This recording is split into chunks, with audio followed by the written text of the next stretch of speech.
it seems everyone dislikes dating apps. Men complain about them, women complain about them. I have a fair bit of experience. I've used 4 of these apps you see on screen, and I've gone on dates from 4 of these apps. I'm going to tell a story about each one of those and kind of explain why each app particularly sucks. So, Tinder. I think Tinder is kind of, it's very appropriate that it's at the center of this picture that somebody drew, because Tinder is kind of gross, right? Like, its entire purpose is to be a hookup app. It's not really so much a dating app as it is an app to hook up, to make hooking up as convenient as humanly possible. That's its function. So because of that, it's fundamentally greasy. Now, I met up with a woman one time from Tinder, and she clearly just wanted to hang out and watch a movie, right? Which means she wanted to hang out and go to Pound Town. Now, she literally, it was like suspiciously late at night that she wanted to do this. And she mentioned, once I got there, that like her boyfriend might come home soon. Like, oh, we need to like get this movie watched in like an hour, and it's longer than an hour. And because her boyfriend might be home. So before we even started watching the movie, aka just hooking up, she said this, and I was immediately incredibly off put, and I kind of ended up just bailing out and like, you know what, no. Yeah, and that's other dates I've gone on from Tinder, very similar. Usually they kind of, the women will try to disguise it a little more, pretend like it's at least kind of a date, but ultimately you can tell that they're just there. If you're good at like reading women at all, you can tell they're only interested in hooking up. They're not interested in actually going on a date. So there's an inherent grease. I describe Tinder as a grease fire because of how greasy it is. The problem is that those flames from that grease fire reach out and touch every one of these apps. Women complain about Bumble being too much like Tinder, and how women use Bumble is they use it as Tinder, but they don't want the grease spatter on them from Tinder. They don't want that to be associated with such a greasy app, because men and women both know Tinder is just a grease fire. It's just people looking to have sex and nothing more, right? So even being on there as a woman kind of gives you this, puts you in a context, puts you in a bad light if you care about that kind of thing. Most people don't. Modern society doesn't really give a crap. Like, we're a lot less prudish than a lot of religious people would have you believe.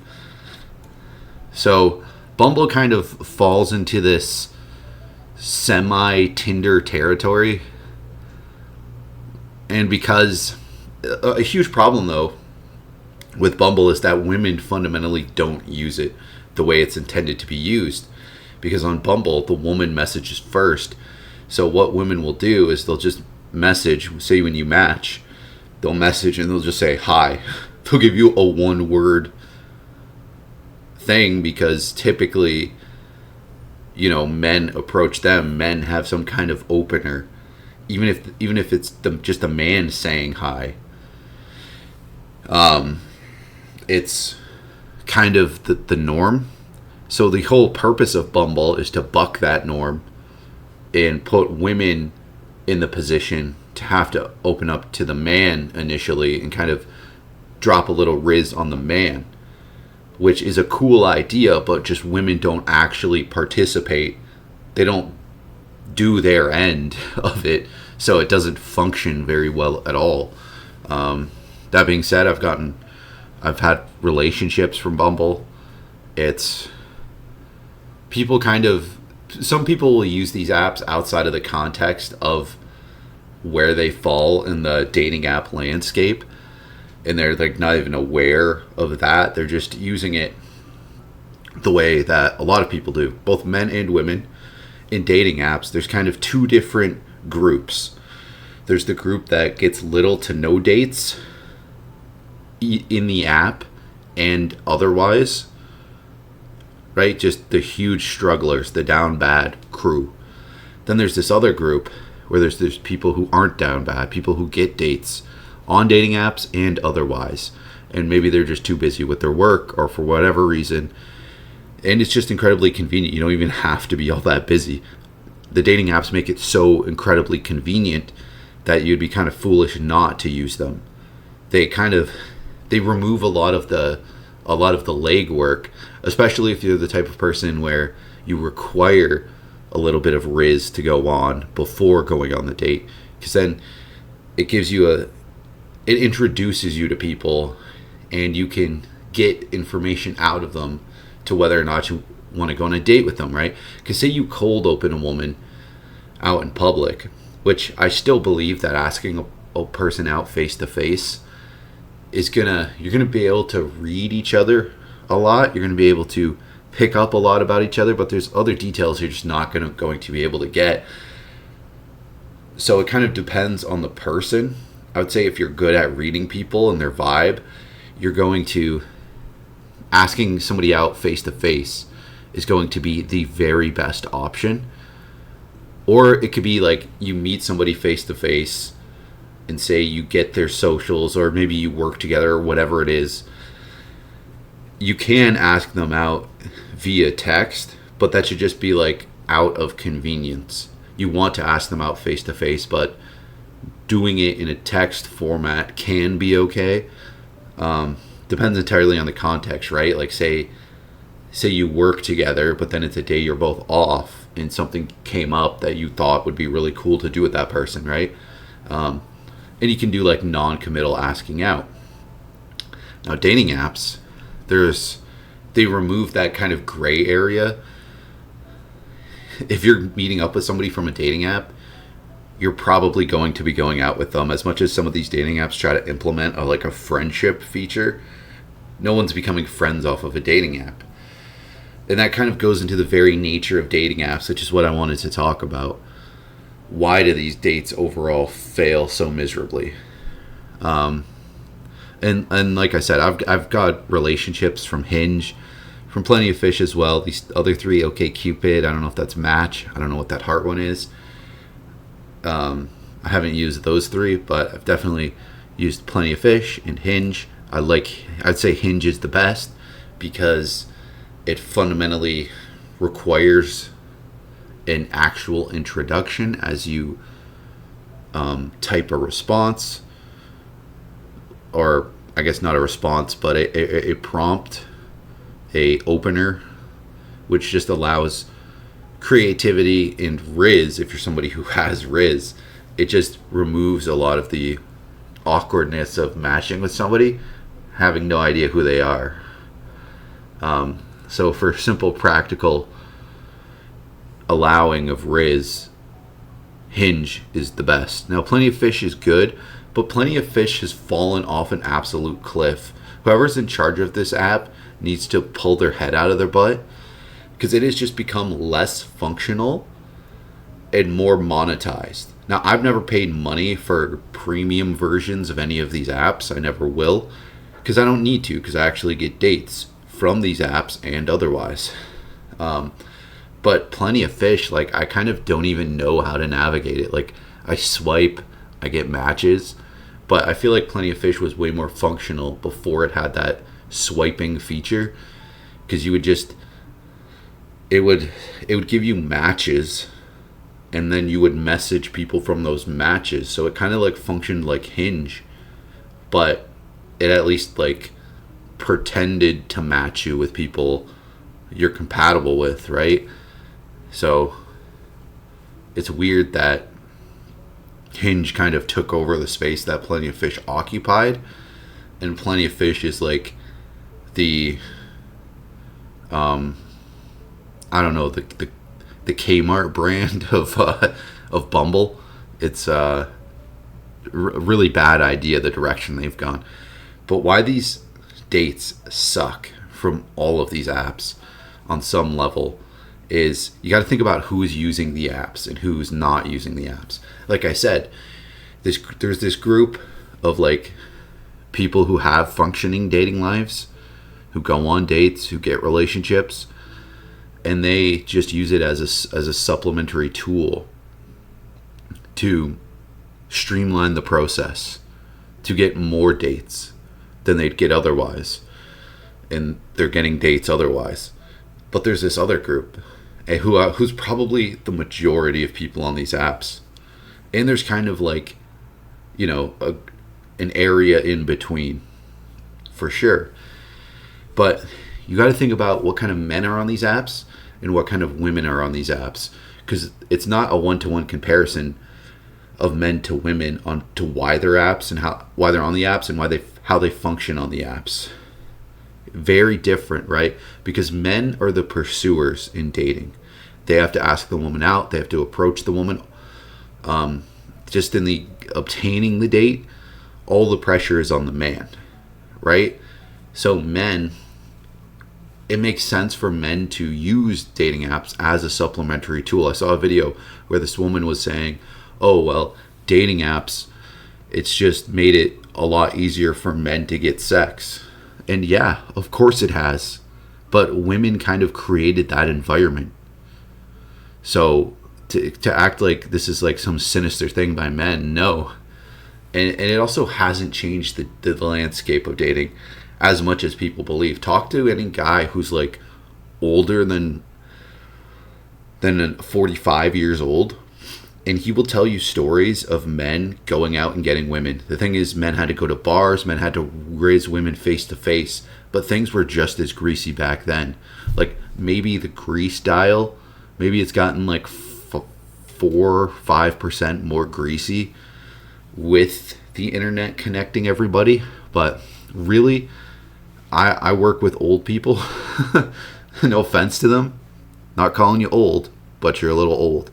And what they describe their teenage years, their 20s, as being like, it was just as greasy as things are today in the dating scene.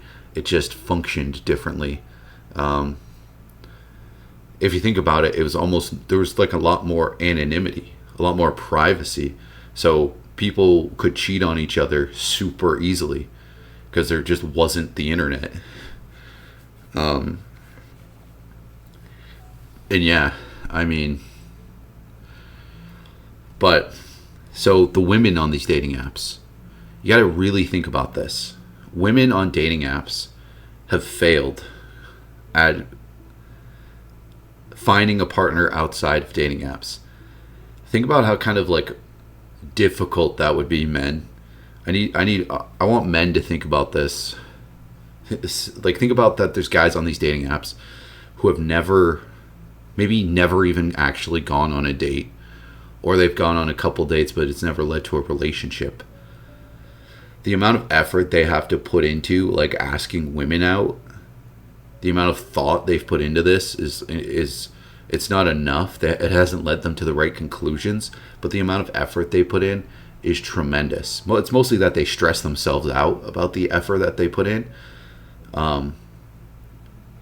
But think about how much times a woman's been asked out face to face, or just through her regular internet use, on her socials, maybe through text.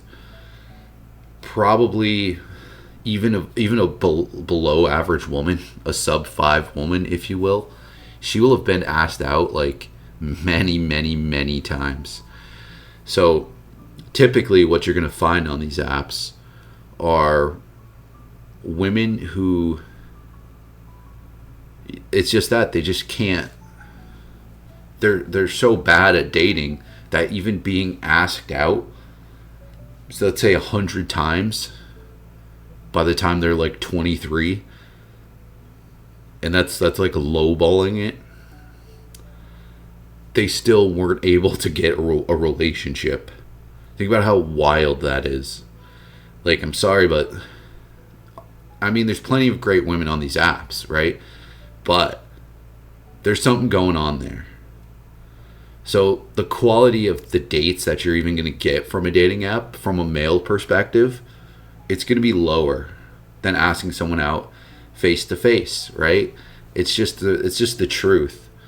There is something fundamentally wrong with you if in your personal life you're being asked out like 100 times by the time you're 23, and that's only led to like one or two relationships. There's something very wrong going on. I'm not saying that these women are like fundamentally terribly flawed or anything. I'm just saying that their selection process in dating is bizarre and insane.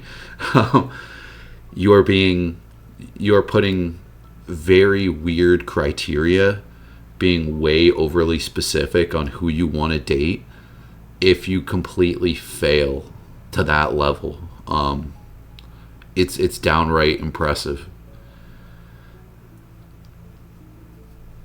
Because typically, you got to think about this, a woman is going to get better. Say by the time she's like 19 to 23, she will have hopefully improved her life in some way, or at least made herself more attractive. Maybe she got better at doing her hair, doing her makeup, figured out what hair color works for her, bought some better clothes, maybe got into shape. Who knows? But that woman should have been able to like kind of, and she also should have just fundamentally gotten better at dating, right? Better at attracting men.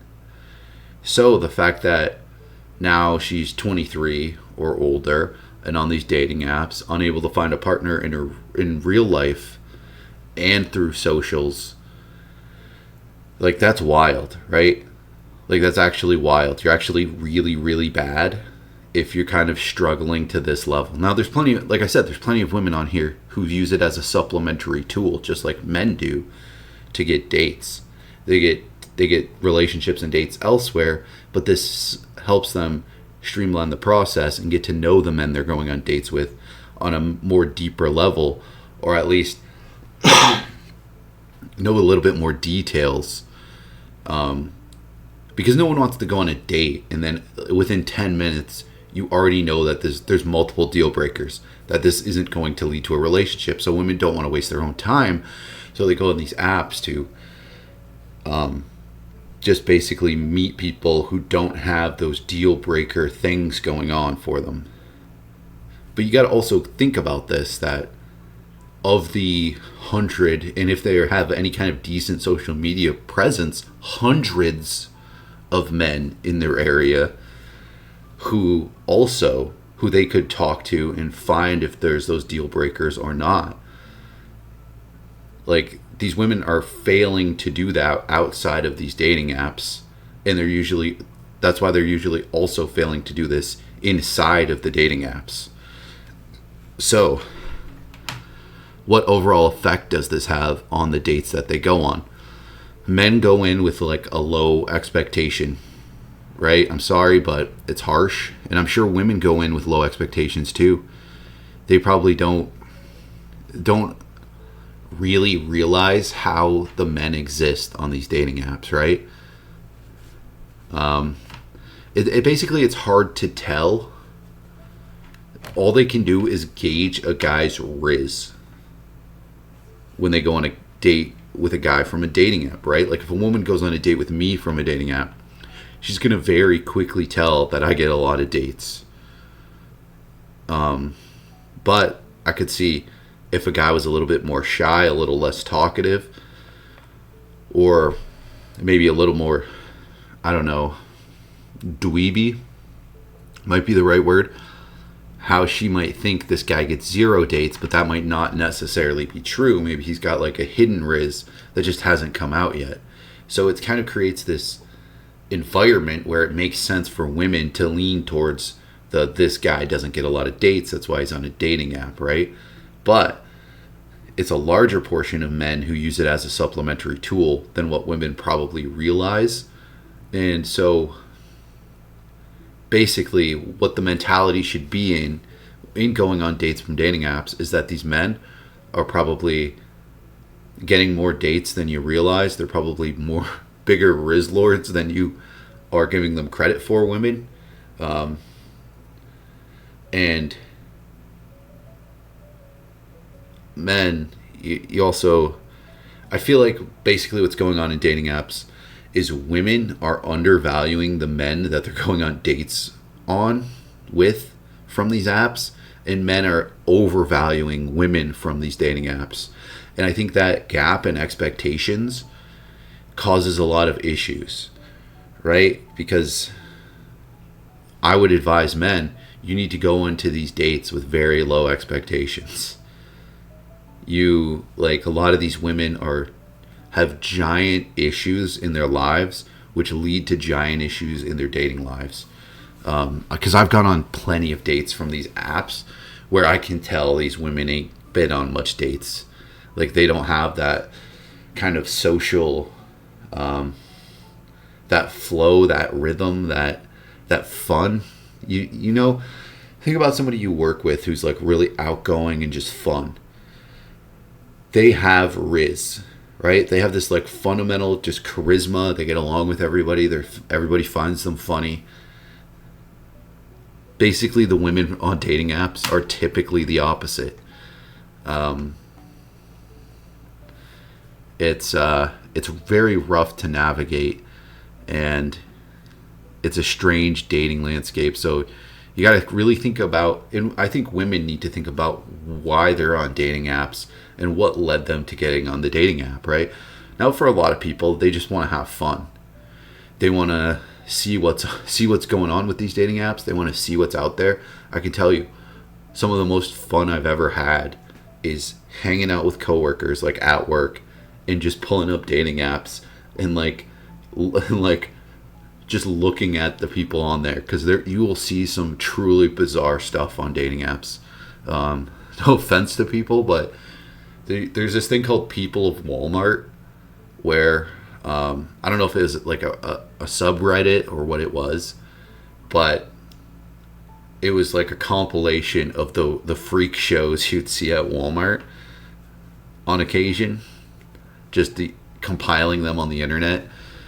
And you will see that if you swipe through Plenty of Fish, you will see some very odd stuff. And so there's people who use it for like fun, and there's people who don't really use the dating apps, right? It gets very weird. You get people who just want to talk. That's another thing. There's women on there who are probably catfish, who will just talk. They'll never want to meet up. They're just there talking. This used to be a big problem on Plenty of Fish, where there was just women looking for attention, and they would pretend like they wanted to meet up, but they would clearly, you'd realize they're only on here to talk to people. Like, there's no actual like dating going on. But because that has existed and somewhat still exists within these dating apps, these people who are just so attention starved, they probably haven't left their basement in 10 years. Doing that, it creates this weird environment where people don't know what to talk about. Like, there's so many times I've matched with people on these apps that I've used, and they like don't know what directions to take the conversation. They don't understand. It would be really nice, right, if they had a feature on these dating apps where you basically picked 1, 2, 3, 4, 5, and what that would mean would be how many messages before we go on a date. Are we going to talk? Is it going to be 1? Do you want to say, all right, let's go to this Italian place on Thursday and then watch a movie? Do you want that to be the very first message, or do you want 5 messages? Do you want us to kind of get to know each other a tiny bit before we go on a date? Maybe find some of those red flags, those deal breakers. But it should be like a maximum of 5. Because anything beyond that is crazy. You should be able to, if you have any major deal breakers, you should be able to suss those out very quickly, and you should be going on a date basically immediately from the conversation continuing from the match. Because sometimes you'll match with people and they won't even like respond when you message them. So when they are responding, when they actually do want to go on a date, you need to ask them out. I've heard women complain that these guys that they match with on these apps don't ask them out. It's like a job interview. You have to actually literally ask for the job, and you need to actually literally ask for a date and ask for a specific date at a specific time. Say, let's go bowling on Friday. Friday at, I don't know, 6 p.m. Let's go to a Highway Bowl. Now, maybe the woman's busy at that time, but if she's actually going to go on a date with you, she's going to say, "Oh, I'm sorry, I work that day. Let's go Saturday, or let's go Sunday," right? Like, so even if you're being very specific with the time, doesn't work with that person's schedule, they're just going to supplement it with a day close by. But you're going to be better off, men. You're going to be better off being very specific like that, because it just shows a very clear intention that you want to go on a date. You want to go on a date as soon as possible, and you're setting a date. You're taking charge. You're going forward. So yeah, I'm gonna make a sort of part 2 to this video where I talk about singles events, and that should be interesting because I want to make some very clear points comparing dating apps to singles events and kind of how they tie into each other. So yeah, ultimately, why dating apps suck is the dates are often between people who are very bad at dating. People who have failed to either attract women or attract men. They don't really understand what they should be doing to attract women and attract men. Thus, they just don't even have much dating experience. They don't know what they're supposed to do on a date because they can barely figure out what they even need to do to obtain a date, right? They haven't even gotten to the steps. So it's the apps function way better for people in that other group, people who just use it as a supplementary tool, people who ask people out or get asked out and go on dates in their personal life outside of the internet, and then also from the internet. Then it works perfectly, right? And it sucks. I feel like some of these could be designed better for people who actually like struggle with dating, right? Because like I said with Hinge and how Plenty of Fish used to be, it is perfect for somebody who has Riz, because I can, before I even match with you, before you accept anything, I can send you a message. I can Riz you up from square one, from intro. I can throw Riz at you. So my success rate is going to be high, fundamentally, right? I can highlight the very best things about myself because they're going to see the Riz. They're going to look at my profile. They're going to see a bunch of green flags, and they're going to be like, this guy's awesome. I should go out with this guy, right? Whereas a guy who doesn't know how to attract women isn't going to make a very good profile. He's going to be as generic. He's going to look kind of feminine because he's going to have put way too much effort into his photos. His profile is going to do nothing that's actually going to be appealing to women, and what he messages the woman is going to not be appealing to her at all. So, yeah, it's rough out there, but all you can do is keep grinding, get better, start asking people out face to face, and just start going out on dates. It makes all of this easier, because for people who do go on dates and people who have reasonable expectations of other human beings and of dating, they have no issues with these dating apps really, other than the fact that there's catfish and stupid people and weird stuff that goes on. But the main function of these, they really have no core issues. So yeah, check out my video upcoming of singles events, because it's gonna get a little bit more judgmental.